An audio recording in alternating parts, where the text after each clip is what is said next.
பாரதிதாசன் படைப்புகளில் விடுதலை, பெண் விடுதலை கோட்பாடு என்ற தலைப்பில் உரையாற்ற உள்ளேன். இந்த தலைப்பை நான் எடுத்ததற்கான ஒரு காரணம் உண்டு, அதையும் உங்களிடம் பகிர்ந்து கொள்ள ஆசைப்படுகிறேன். காலங்காலமாகவே பெண்கள் அடக்குமுறையை பின்பற்றி வருகிறார்கள். அடக்குமுறையில் ஒடுக்குமுறையிலும் ஆட்கொண்டு வருகிறார்கள். ஆணாதிக்கத்தாலும் அதிகார வர்க்கத்தினாலுமே பெண்கள் இழிநிலைக்கு தள்ளப்பட்டுக் கொண்டே இருக்கிறார்கள். இன்னும் அந்த நிலை வந்து கொண்டுதான் இருக்கிறது, தொடர்ந்து கொண்டேதான் இருக்கிறது. எத்தனை புரட்சியாளர்கள் அதற்கு குரல் கொடுத்திருப்பார்கள்.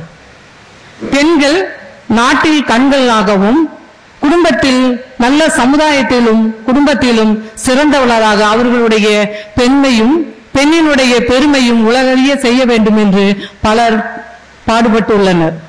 அவற்றில் டாக்டர் அம்பேத்கர், தந்தை பெரியார், பாரதியார், பாரதிதாசனார், மாயூரம் வேதநாயகம் பிள்ளை, திருவிக்கா போன்றோர் தங்களுடைய படைப்புகள் மூலமாகவும் மொழியாலும் பேச்சினாலும் செயலாலும் பெண்களுக்காகவே பாடுபட்டு வருகின்றனர்.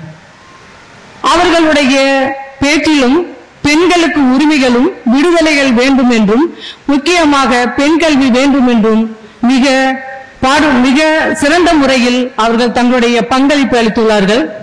பெண்களும் கல்வி கற்றனர். ஆண்களை விட பெரிய பெரிய பதவிகள் எல்லாம் பெண்கள் இன்றைக்கு பங்கு வகித்து வருகிறார்கள் என்பதை நாம் அனைவரும் அறிந்ததே. ஆனால் இன்று பெண்களுக்கு பாதுகாப்பு என்பதே கிடையாது. சம உரிமை உண்டு, பெண் கல்வி வந்தது, விடுதலையும் வந்து கொண்டிருக்கிறது, உரிமையும் இருந்து கொண்டிருக்கிறது. ஆனால் படித்த பெண்களுக்கும் இன்று மற்றவர்களுக்கும் ஒரு பாதுகாப்பு என்பதே இல்லை. கல்வி கூடங்களிலும் பணி செய்யக்கூடிய இடங்களிலும் பயணிக்கக்கூடிய இடங்களிலும் சமுதாயத்திலும் பெண்களுக்கு பாதுகாப்பு என்பதே கிடைக்கவில்லை. பாலியல் வன்கொடுமை என்பது இன்றும் நடந்து கொண்டுதான் இருக்கிறது. எத்தனையோ பேர் பெண்களுக்காக, பெண்கள் முன்னேற்றத்திற்காக உழைத்திருந்தாலும் இந்த பாதுகாப்பு என்பது இன்று கேள்விக்குறியாகவே இருக்கின்றது. எத்தனையோ சட்டங்கள் இயற்றினாலும் தண்டனைகள் இருந்தாலும் ஆனால் இன்னும் அந்த பாதுகாப்பு என்பதை நாங்கள் முழுமையாக பெற முடியவில்லை.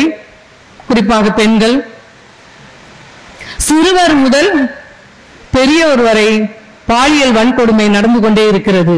இதற்கு எதிர்த்து குரல் நம்மால் கொடுக்க முடியவில்லை. கொடுத்தாலும் அதை யாரும் பெற முடியவில்லை. அதை அப்படியே மறந்து விடுகின்றனர். அப்ப இதற்கெல்லாம் காரணம் என்ன? எல்லாம் கிடைத்து விட்டது பெண்களுக்கு. முன்னோர்கள் நமக்காக பாடுபட்ட அத்தனை பேர்களும் நமக்காக பாடுபட்டு எல்லாவற்றையும் பெற்றுக் கொடுத்தார்கள். ஆனால் நாம் இன்னும் பாதுகாப்பை பெற முடியவில்லை. பெரியார், தந்தை பெரியார், பாவேந்தர் ஐயா அவர்களாம் இன்று இருந்திருந்தால் அவர்கள் தங்களுடைய காலகட்டத்தில் பெண்களுக்கு உரிமை இல்லை, விடுதலை இல்லை என்று மட்டும் அவர்களுக்கு அவசியமானது பெண் கல்வி என்றும் கூறிவிட்டார்கள். அதை நாம் வெறும் பாடமாக மட்டுமே எடுத்துள்ளோம். பெண்களுக்கு சுதந்திரம், விடுதலை, மூட பழக்க வழக்கங்களை சாடுதல் என்ற போன்ற அத்தனை கருத்துகளும் பாவேந்தர் ஐயா தன்னுடைய படைப்புகளில் கூறியுள்ளார். அதை எல்லாமே நாம் என்ன பண்ணிவிட்டோம் என்றால் வெறும் பாடமாகவே படித்துள்ளோம். வாழ்க்கை பாடமாக யாரும் அதை புரிந்து கொள்ளவில்லை. இல்லை என்றால் இது போன்ற தவறுகள் வராது. பெண்களும் மிக வீரத்தோடும் சுதந்திரமாகவும் வீரத்தோடும் செயல்பட்டிருப்பார்கள். இல்லை என்றால் இது போன்ற நிகழ்வுகள் நம்மளை வந்து தாக்கியிருக்காது, தாக்கி கொண்டு இருக்காது. அதனால் ஒரு மனதில் ஒரு குமரல், இதனுடைய எதிரொலியாக எந்த நிகழ்விலும் பெண்ணியத்தை குறித்து மனது ஆராய முற்படுகிறது.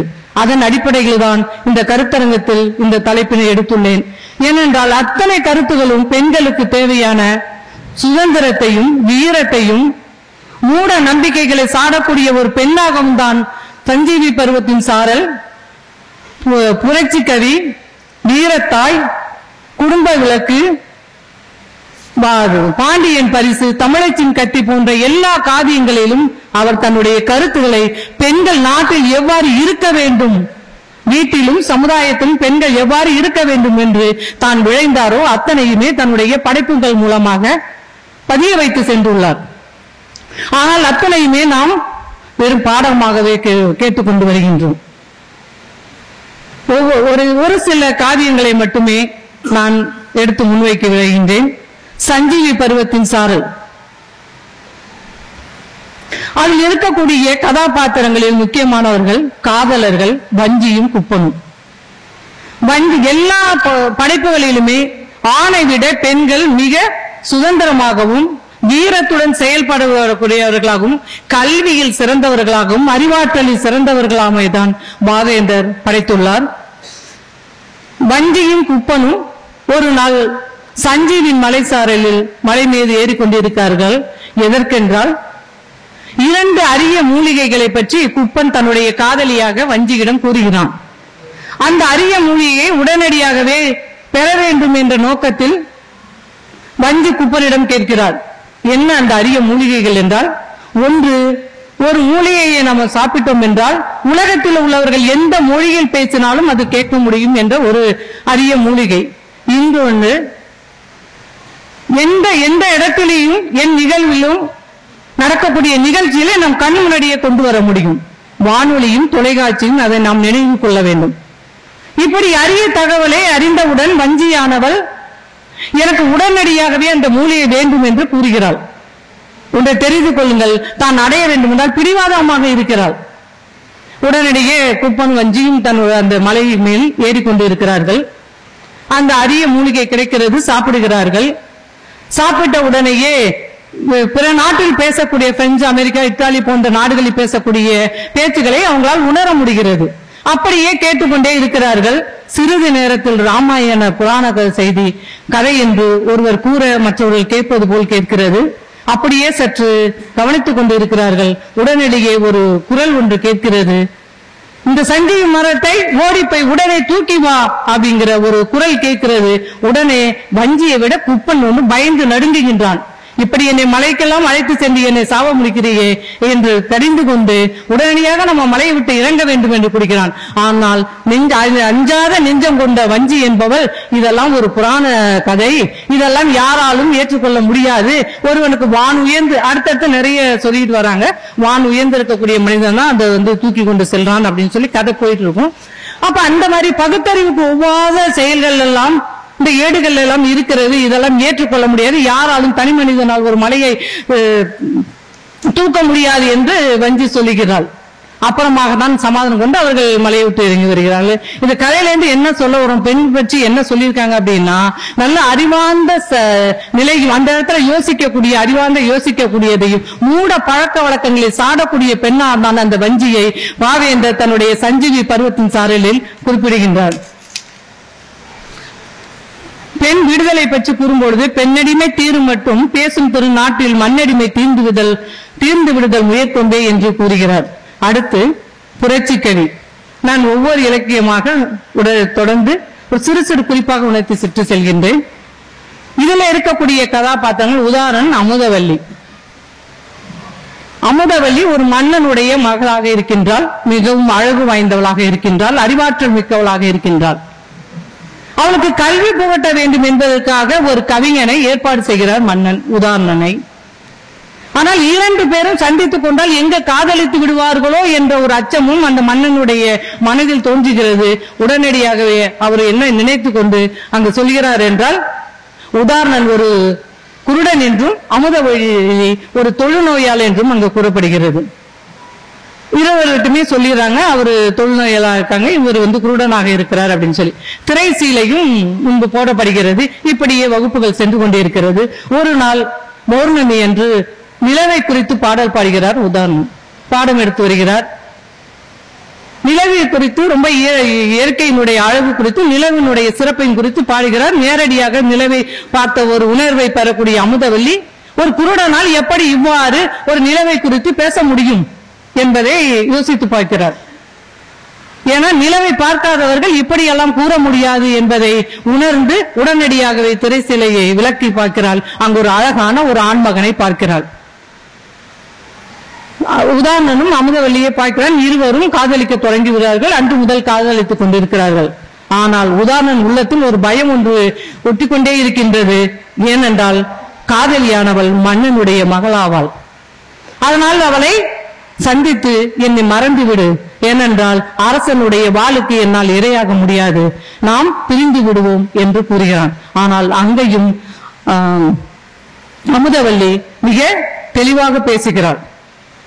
என்னை கொல்லக்கூடிய சக்தி நாட்டை ஆளக்கூடிய அரசனுக்கு இல்லை. ஏனென்றால் நான் ஒரு இளவரசி.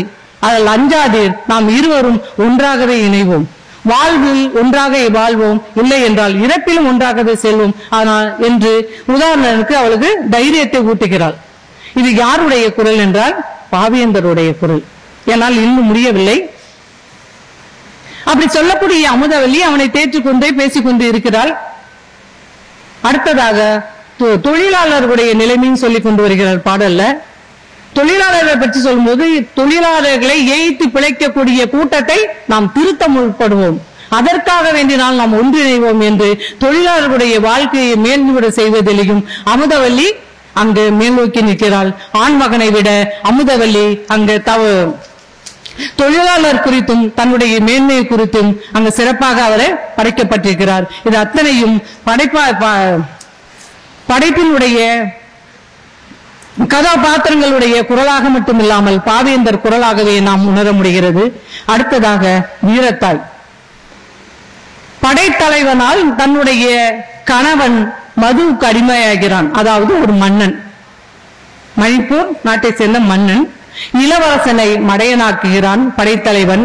இந்த வீரத்தாய், அதாவது விஜயராணி என்பவள் அவளுடைய நாட்டினுடைய இளவரசி, மன்னனுடைய மனைவி, அரசி. அவளை ஒழுக்கக்கேடாக நடந்து கொள்கிறாள் என்ற ஒழுக்கத்தின் மீது சந்தேகப்பட்டு நாட்டை விட்டு ஓட்டி விடுகிறார்கள். இதுதான் கதையினுடையது. அரசனுக்கு மது கொடுப்பதனால் அவர் அதிலேயே மயங்கி நாட்டை பற்றி கவலைப்படாமல் இருப்பதனால் அந்த நாட்டையே கைப்பற்ற வேண்டும் என்கிற எண்ணத்தில் இருக்கிறவன் படைத்தலைவன். மகனையும் மடையனாக்குகிறான், அறிவழியாக்குகிறான். எப்படி படைத்துள்ளார் பாருங்கள். மதுவுக்கு அடிமையானால் நாட்டை இழந்துவிடக்கூடிய ஒரு நிலை அரசனுக்கு ஏற்படுகிறது. விஜயராணி தன்னுடைய திறத்தனால் வந்து விடுவாளோ என்று மயங்கி அவளை ஒழுக்கத்தினுடைய குறைபாடை சொன்னால் யாராலும் எந்த பெண்ணாலையும் ஏற்றுக்கொள்ள முடியாது. கற்புக்கு களங்கம் ஏற்பட்டால் யாராலையும் அதை ஏற்றுக்கொள்ள முடியாது. ஆனால் அவளை அந்நாட்டை விட்டே வெளியேற்றுகிறார்கள். ஆனால் சற்றும் அவள் மனம் தளரவில்லை. ஏனென்றால் அவர் எந்த தவறும் செய்யவில்லை. எப்படியாவது தன்னுடைய நாட்டை மீட்டுக் கொள்ள வேண்டும் என்பதற்காக கிழவேடம் பூண்டு அங்கேயே மறைவான ஒரு வாழ்க்கையை வாழ்ந்து கொண்டு வருகிறார். பின்பு தன்னுடைய மகனையை சந்திக்கிறாள். அவளுக்கு போர் பயிற்சியை, வில்வித்தை போன்ற போர் பயிற்சிகளை தன்னுடைய இளவரசன் தன்னுடைய மகனுக்கு அவள் என்ன பண்ணுகிறாள் என்றால் கற்றுக் கொடுக்கிறாள். அதுக்கப்புறம் படைத்தலைவன் தன்னுடைய நாட்டையே ஆள வேண்டும் என்று கைப்பற்ற போகிறான் என்று செய்தி எறிந்து அவனோடு போரிட்டு அவனை இறக்க செய்து தன்னுடைய மகனை அங்கிருந்து காப்பாற்றுகிறாள். காப்பாற்றிவிட்டு எப்படி ஒரு பாடல்ல சொல்கிறாள் என்றால், கோழியும் தன் குஞ்சிதனை கொல்ல வருவான் பருந்தை, சூழ்வான் எதிர்க்கை அஞ்சாத தொல்புவியில் ஆடவரை பெற்றெடுத்த தாய்க்குலத்தை, பெண் குலத்தை துஷ்டருக்கு புற்றெடுத்த நச்சரவை புல்லெனில் எண்ணிவிட்டானோ. யாரு? படைத்தலைவன். அறவை எது போல எண்ணிவிட்டானோ என்று கேட்கிறார். புல் போல எங்களை நினைத்து விட்டானோ என்று தன்னுடைய மகனை காப்பாற்றும் பொழுது அதை கூறிக்கொண்டிருக்கிறார். அப்ப எவ்வளவு வீரத்தோட ஒரு பெண்ணுக்கு கல்வி மட்டும் பத்தாது, அவள் அறிவாற்றல் மட்டும் பத்தாது, அவள் வீரமுடையவளாகவும் விளங்க வேண்டும் என்று பாவேந்தர் தன் படைப்பு மூலம் சொல்லுகின்றார். அதே போல தமிழச்சின் கட்டியிலையும் பாண்டியன் பரிசிலையும் வீர மங்கையை அவர் வெளிப்படுத்துகின்றார். அடுத்ததாக ஒரு சிறந்த அழகோவியம், சிறந்த ஒரு காப்பியம் குடும்ப விளக்கு. கல்வி பெண்களுக்கு ரொம்ப அவசியம், தேவை என்பதையும், ஒரு இல்லறத்தை சிறப்பாக அவள் எவ்வாறு நடத்தி கொண்டு வருகிறாள் என்பதையும் மிக அழகாக எடுத்துரைக்கிறது குடும்ப விளக்கு. முன்பெல்லாம் திருமண வீட்டில் மணப்பெண்ணுக்கு இந்த புத்தகத்தை, குடும்ப விளக்கை பரிசாக கொடுப்பார்கள். ஏனால் அதில் இருக்கக்கூடிய அத்தனை கருத்தும் ஒரு இல்லறத்தை எவ்வாறு பெண் சிறப்பாக நடத்த வேண்டும் என்பதை மிக தெளிவாக சொல்லப்பட்டிருக்கும். அதில் அந்த குடும்ப விளக்கு புத்தகத்தில் ஒரு நாள் நிகழ்ச்சி மட்டும் இருக்கும். ஒரு நாள் நிகழ்ச்சியை மட்டும் நான் உங்களிடம் கூறுகிறேன். காலையில் தலைவி எழுந்ததில் இருந்து தங்கமானவள், தங்கம் என்கிற கதாபாத்திரம், உறங்கு வரை அவள் எப்படியெல்லாம் ஒரு இல்லறத்தை நடத்தி செல்கிறாள், தன்னுடைய திறமையாலும் மதிநுட்பத்தாலும் கல்வியாலும் அந்த இல்லறத்தை எப்படி வழிநடத்தி வருகிறாள் என்பதை சொல்லியிருப்பார்கள். அவள் உறங்கி எழுந்திருச்சதிலிருந்து வீட்டு வேலைகள் செய்வதிலிருந்தும் பிள்ளைகளுக்கு பாடம் சொல்லிக் கொடுப்பதிலிருந்தும், கணவனுக்கு பணிவிடை செய்வதிலிருந்தும், மாமிக்கு பணிவிடை செய்வதிலிருந்தும், விருந்தினரை உபசரிப்பதிலிருந்து இரவு உறங்கு வரை அவள் என்னெல்லாம் இல்லற கடமைகள் செய்கிறாள் என்பதை சொல்லியிருக்கப்பட்டிருக்கும். ஒரு சிறப்பான ஒரு குடும்ப தலைவிக்கு இருக்க வேண்டியது அது மட்டுமா இல்லற கடமைகள்? பின்பு சொல்கின்றார் பாருங்கள். ஒரு இல்லற கடமைகள் மட்டுமே பெண்களுக்கு ஒரு கடமையாக முடிந்து போவதில்லை. இரவு உறங்கும் முன் அவர் ஒன்று ஒன்றாக நினைத்து பார்ப்பதாக பாவேந்தர் படைத்திருப்பார். இரவு உறங்கும் முன் அந்த தலைவி, குடும்ப தலைவியான தங்கம் என்பவள் அமர்ந்து சிந்தித்து பார்க்கிறாள். இன்றைக்கு நாம் என்ன செய்தோம்? காலையில் எழுந்து இல்லற கடமைகளை ஆற்றிவிட்டு விருந்தினரை உபசரித்து விட்டு நாம் அடுத்து என்ன செய்தோம் அப்படின்னு யோசிச்சுட்டு வரா. தன்னுடைய வியாபாரத்தில் ஒன்றை பத்தாக்கினோமா, இல்ல மற்ற கடமைகளை செய்தோமா என்று நினைத்து கொண்டிருக்கும் பொழுது நம்மளுடைய நாட்டிற்காக என்னெல்லாம் நாம் செய்ய வேண்டும் என்பதையும் சிந்தித்து பார்க்கிறார். என்ன செய்தோம்? இன்னைக்கு நம்மளுடைய வேலைகள் மட்டும்தான் பார்த்து கொண்டிருந்தோமே, நாட்டிற்காக என்ன செய்தோம்? தன்னலம் மட்டுமே வாழக்கூடிய வாழ்க்கை ஒரு வாழ்க்கையா?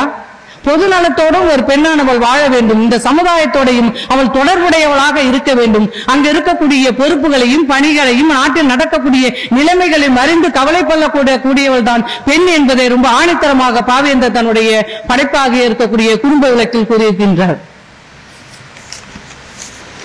மிக சுருக்கமாக சொல்லி செல்கின்றேன். இருண்ட வீடு, குடும்ப விளக்குக்கும் இருண்ட வீடுக்கும் உங்களுக்கு வித்தியாசம் தெரிந்திருக்கும். அது குடும்ப விளக்காக இருக்கிறது. விளக்கில்லாத வீடு எப்படி இருண்ட வீடாக இருக்கும்? எப்படி ஒரு பெண் வீட்டில் நாட்டில் இருக்கக்கூடாது என்பதற்காக எழுதப்பட்டது. ஏனால் எல்லா சிறப்புகளையும் சொல்லி வருகிறார். கல்வியை பற்றி சொல்லி வருகிறார். மூட பழக்க வழக்கங்களை சாடக்கூடிய ஒரு பெண்ணாகவும் சொல்லி வருகிறார். அறிவார்ந்த பெண்ணை சொல்லி வருகிறார். வீரமுடைய பெண்ணாக சொல்ல வருகிறார். இத்தனை குணங்களும் இல்லாத ஒரு பெண் ஒரு வீட்டிலேயோ நாட்டிலே இருந்தால் எவ்வாறு இருப்பாள் என்பதை சுட்டிக்காட்டக்கூடிய ஒரு இலக்கியமாக இருப்பதான் இருண்ட வீடு. அந்த வீட்டினுடைய அந்த இருண்ட வீட்டினுடைய கதையை நீங்க முழுமையாக அந்த பாடல் வரிகளை படிக்கும் என்றால் மிக நகைச்சுவை ததும்பக்கூடியதாக இருக்கக்கூடியதாக இருக்கும். அவள் உறங்கி ஏந்திருப்பதே 6-7 மணிக்கு அப்புறம் பாங்க. அவர் கோலமிட்டு வெளியே வருவதே கதிரவனே நடுங்கக்கூடிய அளவுக்கு இருந்தது அப்படின்னு சொல்லி அந்த துடைப்பக்கட்டை போடுவதிலிருந்து தலையின் முடியிலிருந்து அவள் உறங்கி எப்படி ஏந்திருக்கிறார் என்று சொல்லப்பட்டிருக்கும். அந்த உடைய பிள்ளைகள் நல்ல பழக்க வழக்கம் இல்லாத, ஒழுக்கம் இல்லாத பிள்ளைகளாக, அழுக்குடை அணிந்து கொண்டிருக்கக்கூடிய பிள்ளைகளாக, கல்வி கற்காத பிள்ளைகளாக, அவளும் கல்வி கற்றவளாக இல்லாதவளாகவே அது படைக்கப்பட்டு இருப்பார். அப்ப குடும்பத்தில் கல்வி இல்லாத பெண்கள் எப்படி அந்த இல்லறத்தை சிறப்பாக நடத்த முடியும் என்பதற்காக எழுதப்பட்டது. அப்படியே சொல்லிக் கொண்டு வரும்பொழுது விருந்தினரை உபசரிக்காத நிலை, சோம்பலாக இருக்கக்கூடிய நிலை, எந்நேரம் உறங்கிக் கொண்டே இருக்கக்கூடிய தலைவி, இப்படியெல்லாம் ஒரு பெண் இல்லறத்தில் இருந்தால் அந்த இல்லறம் எவ்வாறு அமையப்பட்டிருக்கும், எப்படி நடத்த முடியும் என்பதை சுட்டிக்காட்ட கொண்டு அப்ப இந்த 2 கடமைகளையும் பெண்கள் ஆற்ற வேண்டும் என்பது மிக முக்கியமானது. சொல்லக்கூடியது கல்வியை ரொம்ப முக்கியமாக சொல்லியிருக்காங்க. பெண் கல்வியை சொல்லப்பட்டிருக்கிறது. கல்வி, ஒரு குடும்பத்தில் கல்வி தலைவி கற்றால் என்றால் அந்த குடும்பம் எவ்வாறு சிறப்பாக இருக்கும்? குடும்பத்தில் தலைவி கல்வி கற்கவில்லை என்றால் அந்த குடும்பம் எப்படி சிறப்பற்றதாக விளங்கும் என்பதை எடுத்து காட்டக்கூடிய ஒரு இலக்கியமாகத்தான் இருண்ட வீடானது இருக்கப்பட்டிருக்கிறது. இது போன்று சஞ்சீவி பருவத்தில் வரக்கூடிய வஞ்சியும், புரட்சி கவியில் வரக்கூடிய அமுதவல்லியும், வீரத்தாயில் வரக்கூடிய விசயராணியும், பாண்டியன் பரிசில் வரக்கூடிய அன்னமும், தமிழச்சிங்கத்தில் வரக்கூடிய சுப்பம்மா அனைவரும் மிக சிறந்த பெண்களுக்கு சான்றுகளாக விளங்கி வரக்கூடியவர்கள். அத்தனை பேரையும் நாட்டில் இப்படிதான் பெண்கள் வாழ வேண்டும் என்று கனவு கண்டு, இப்படிதான் பெண்கள் இருக்க வேண்டும் என்று நினைத்து கொண்டு, இப்படி இருந்தால் இந்த நாடு சமுதாயம் முன்னேறும் என்று தன்னுடைய கனவை தன்னுடைய படைப்பு மூலம் வெளிப்படுத்தியிருக்கின்றார். அத்தனையுமே நாம் இன்று பெற்றுக் கொண்டிருக்கிறோம். ஆனால் சுதந்திரமாக இருக்கின்றோம். முன்னாடி ஃபர்ஸ்ட்ல சொல்லக்கூடிய கருத்தை மீண்டும் சொல்கிறேன். சுதந்திரமாக இருக்கிறோம், விடுதலையும் வந்து கொண்டு இருக்கிறது. ஆனால் பெண்களுக்கு வீரம் என்பது இல்லை. ஐயா அழகா சிறப்பு விருந்தினர் ஐயா நல்லா அழகா சொன்னார்கள். ஒரு ஆட்டை வெட்டி அதனுடைய ரத்தத்தை காட்டு, அந்த பயம் போயிடும், வீரம் வந்துவிடும் என்று சொன்னார். இன்னைக்கு நடக்கக்கூடிய கொடுமைகளுக்கு அத்தனைக்கும் காரணமாக இருக்கிறது பெண்களிடம் இந்த வீரம் இல்லாததுதான், துணிச்சல் இல்லாததுதான். துணிச்சலுடன் ஒரு பெண் கல்வி கற்றதோடு தன் கல்வியோடு இணைந்து துணிச்சலையும் வீரத்தையும் பெற்றால் நிச்சயம் பெண்களுக்கு விடுதலை கிடைக்கும். நாட்டில் உள்ள பெண்கள் அனைவரும் மிக சிறப்புடனும் பெருமையுடனும் வாழ முடியும் என்பதை தன் உறுதியுடன் உரைத்தவர் பாவேந்தர் ஐயா அவர்கள். அவர் வழியில் சென்று தந்தை பெரியாருடைய கருத்தோட்டங்களுக்கு ஏற்ப தன்னுடைய கருத்தினை விட்டு சென்றவர். தன்னுடைய படைப்பு மூலம் சொல்லியவர் பாரதிதாசன். அவர்களுடைய வழியில் நின்று இன்றைக்கு நடக்கக்கூடிய அத்தனை கொடுமைகளுக்கும் பாலியல் வன்கொடுமைகளுக்கும் குரல் கொடுப்போம் என்று கூறி அனைத்து நல் உள்ளங்களுக்கும் நன்றி பாராட்டி விடைபெறுகிறேன். நன்றி, வணக்கம்.